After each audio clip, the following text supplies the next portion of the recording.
Hello, love streamers. Woo, I've had a haircut. Woo, I feel all light again.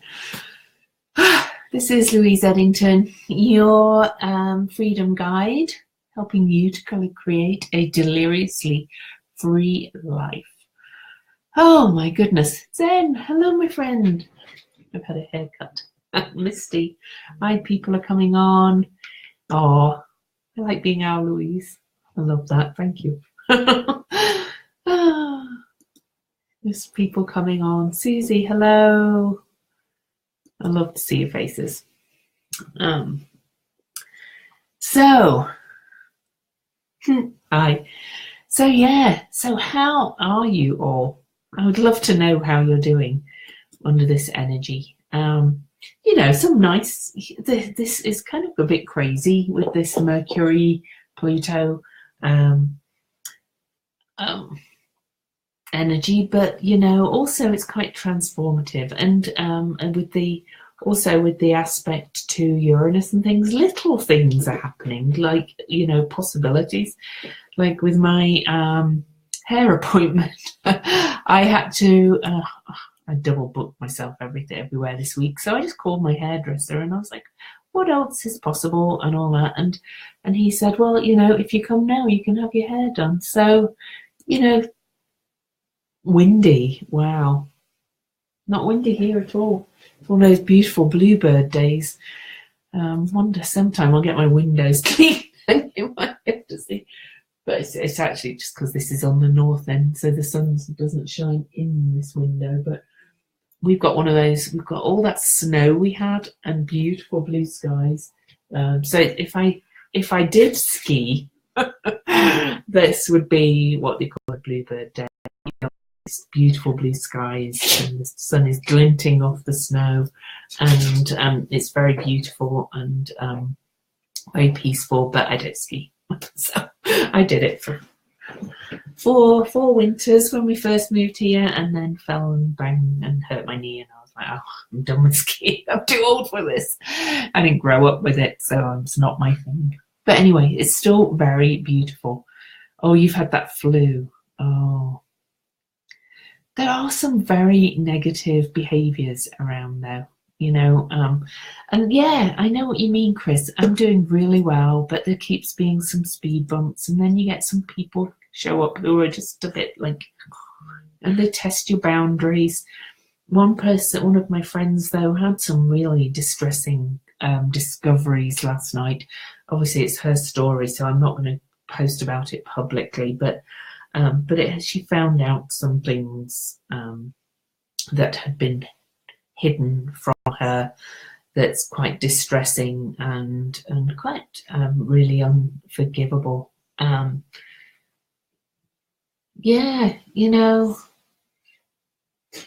there is the bigger energies going on of what's and it's all. I saw a psychic's video this morning about she was saying exactly what I've been saying about Trump from the minute he was elected, talking about the American side of it. No, it really isn't that early, actually, Sakara. But from the start I've been saying he is our shadow, in our face, and he is the shadow that we all need to learn from. And it's really in our face, and he's bringing out the shadow in all the other elected officials too, and seeing that and saying that does not mean that we support him. But Trump had to happen. This is why you don't catch me with the identity politics thing of going, he's such a foul guy. He is. He's horrible. He's foul. But what good is that doing? I don't want to impeach him, because when we'd have Pence, who knows what he's doing. And what I want is for the entire lot to go and to be or for it all to be replaced with people who have ethics and are not beholden to their corporate sponsors. But there we go. People who really care about the people. So my hope is that Trump brings it all down. And people are seeing how weak the Democrats are, and it all needs to be exposed, every little bit of it. So there you go. But anyway, that's me. I think I've turned into a real anarchist. And if I could find the post on a thread of a friend of mine the other day, he was talking about real government by the people, or she was actually, where we kind of have referendums for every big bill instead of, the elected officials thinking they know better than we do, which they actually do. They all think they know better than we do, right down to the Democratic superdelegates who didn't vote with the people in the Democratic primary because they knew better. So, well, what are we electing you for? Anyway, my rant over. This is the kind of thing that's being uncovered. The kind of the weaknesses and the corruption on every side, not just on one side. It's all being shown, it's all being dug up, and it's more in our faces than it ever has been before. Trust in elected officials and in our institutions, all of them, must be at the lowest point, really, in our lifetimes. Must be. And it's all this Pluto in Capricorn being triggered constantly. This is going to build and build and build. Tomorrow we have Mercury conjunct Pluto, and that's bringing out some information. And then it's still really in an aspect to Eris and Uranus over there in Aries. So even though the actual exact Uranus-Pluto square is separated or is separating, it keeps being triggered by all these other planets going by, and they're still really, for such slow moving planets, they are still quite connected, Uranus and Pluto, especially Uranus with Eris so close by, who's showing up all the artifice and everything in all kinds of places. So this is kind of huge this week, I feel, even though Mercury's moving quite fast, because it's exacerbated by the fact that we have Mercury and Pluto meeting at 19 degrees of Capricorn, and that's conjunct where that Venus star point was back on January the 8th, which kind of sets up a new 8-year cycle with things being revealed as well. And then it's all in aspect to Jupiter in Scorpio, which is at 20 degrees. So right after Mercury meets Pluto, he then aspects Jupiter in Scorpio. And Jupiter in Scorpio, of course, as soon as he went into Scorpio, started the current incarnation of the Me Too movement with Weinstein, and then it's just continued on and on and on after that. And we're really in this stage of really digging up what doesn't work and really talking about these matters. I posted on my personal page a quite funny video about consent these days, a British video, and it was very funny. But somebody posted on, and she had some points, but she posted about mother of millennial male, saying the males don't know where the boundaries are anymore. And I sat and thought about it, and I was like, well, see that they don't, because the women have been, young women and women have been confused by all the messages all these years of, when I was brought up, it was like just slap down and say boys will be boys, and, laugh at dirty old men and that kind of thing. But just because we did that then doesn't mean that's what we should do now. That was a self-protective mechanism, to laugh at dirty old men or to slap hands and things. Oh, quite possibly. So I said it really has to come from a two-sided approach, with each side, if you like, or each gender coming from their sovereign self, instead of expecting the men expecting the women to go no and putting it on the women. The men have to learn just not to do anything that doesn't feel good and right. Okay. that doesn't feel as if it's inappropriate. Men have to just learn to not do that. Okay. And yes, then the women have to learn their boundaries and learn to say no clearly and things like that. But I think the Aziz Ansari episode, with everybody going, well, she should have left. She shouldn't have gone to his apartment. She should have done this. She should have done that. She should have done that. We have to stop that.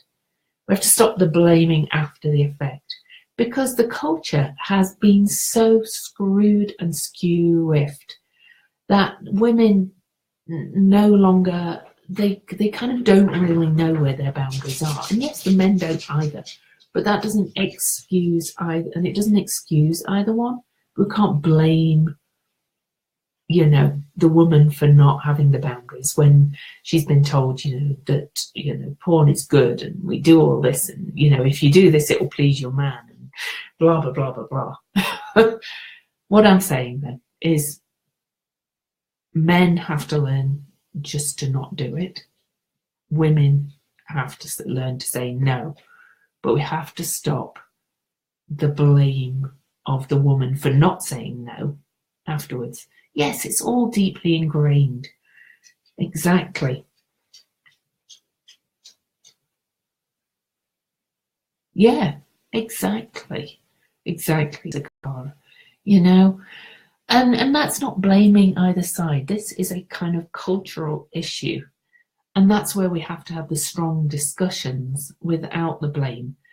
I'm quite disgusted that many women have been saying that this Grace in the Aziz Ansari case should have done this and should have done that. And she should never have gone to her apartment, his apartment, and things are not that clear. But we can't say, oh, poor men. Poor men. They're confused. They don't know what to do anymore. Just don't do anything that doesn't feel appropriate. That's it. You know, if it starts to feel uncomfortable, then it's not good. If it starts to feel that you're having to coerce a girl, it's not good. Oh, I'm in a ranty phase today. Anyway, but that's kind of what the astrology is about. All these important conversations, we really have to have them. Anything without consent, exactly, you know. But they're going, well, what's consent? You get the ideas then. Okay. Yeah. And ask, you know. I actually remember when I first met my husband, all right, he's 11 years younger than me, so he was only 23 when I met him. Lucky me. But I remember him saying, I would like to kiss you. Is that okay? How hard is that? And I was like, oh, yeah, it's okay. But I gave him consent. And it's not that hard, you know, both sides, you know, it's not that hard to just say, you know, all along the way, say, is this okay? Kind of thing. It really isn't. And if the other person says, oh, I'm not really, or even if they go, oh, I don't know, even if they don't say a clear no, if they're saying anything other than hell yes, then oh, fully Susie. But if it's anything other than a clear yes, I think, then it's not really consent. So I always think back to that night when I met my husband, or when we started dating anyway, and how cute was that? But it was like, yeah, thank you. Anyway, Two of Discs is the card for today. And wow, it's actually Jupiter and Capricorn, so it's kind of a mix of the energies we have. And look at that. Look at that swirl of transformation, if you like, there. Okay. That's what we've got going on. It's a real swirl, a whirlpool of transformation that we are in at the moment. And this is change. We have a lot of change coming again. Okay, so this is the Oriental Ouroboros snake, if I'm saying that right, that eats its own tail. And that reminds us that change is the only constant and is cyclic. Okay. For purposes of rebalancing that which is out of balance, the serpent is making the number 8, which is the number for balance and adjustment. Change is for the purpose of expanding our awareness, which is symbolized by the crown on the snake's head. Change is also for the purpose of revealing to us that which is knowable and that which is unfamiliar, which is represented by the black and white serpent. The black and white serpent is the Oriental representation of the yin-yang symbol, which is associated with a principle of unifying opposites. So the two of discs represents tangible changes that can be pointed to in the external reality, which is reflected by the yin-yang symbols that are horizontally on their sides. The vertical yin-yang symbol indicates internal change, whereas the horizontal yin-yang symbol indicates external change. The change that is represented here is also elemental, because within the yin-yang symbols, the old alchemical symbols of the elements of earth, fire, water, and air are drawn in. So it is expansive, positive, opportunistic change, which is Jupiter, that is also stable, solid, and secure, which is Capricorn. So this is the change we're being asked to make. You know, I've talked about, we have this Jupiter on this card. We have Jupiter in Scorpio, which is that deep water. And then we have Saturn in Capricorn and all that Capricorn energy, and the ruler of Scorpio in Capricorn, which is earth energy. This is that change, that sculpting I've talked about to bring the elements and everything into balance. And that's what's happening this week.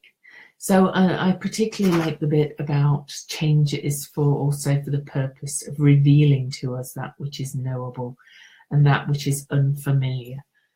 There's going to be a lot revealed to us this week, I think, but it's all for the purpose of bringing things into balance. Okay, so that's it for today, and thank you for listening to my rant about consent and about men and women. And I am a bit tired right now of the blame on women that felt powerless. You know, yeah, maybe they should have things, but that's the problem of the culture we're in. They were not taught to, and they were unable to, because of whatever indoctrination and upbringing they'd had. So we can't blame them for it. There again, also, I'm also a little bit tired of, oh, poor men, poor boys, don't know what to do now. Well, they do know. Just make sure it's all okay and that they have consent. Just say, is this okay? It's not hard. And if the girl changes her mind, back off and say, oh, okay. Oh, you're welcome, Susie. Thank you. Oh, by the way, Susie, if you're still there, I'm looking at flights to go to England, and I am going to do a workshop when I'm in England. So, and I'll message you, but I'm thinking either, well, my mum's going away from May the 20th for 2 weeks. So I've either got to do it before then or after then.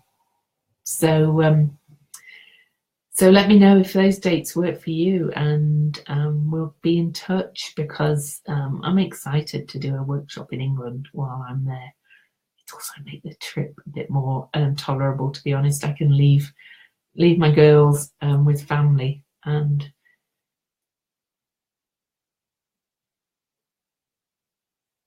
you're really tired of poop men coming from women. I don't know what that means. Poop men. I don't get that. Sorry, I don't get that. But anyway, I'll be in touch, Susie. Let me know if the first couple of weeks in May or what would that be? Middle of June would be good. Oh, poor men. That makes sense. I'm really tired of that too. Really, really tired of the oh poor men thing. You know, that's us going into our we have to fix everything thing. No more. Poop men. Oh well, that's given me a good laugh for the rest of the day. Thank you, Zen. And yes, please message me, Susie. Bye guys, love you all.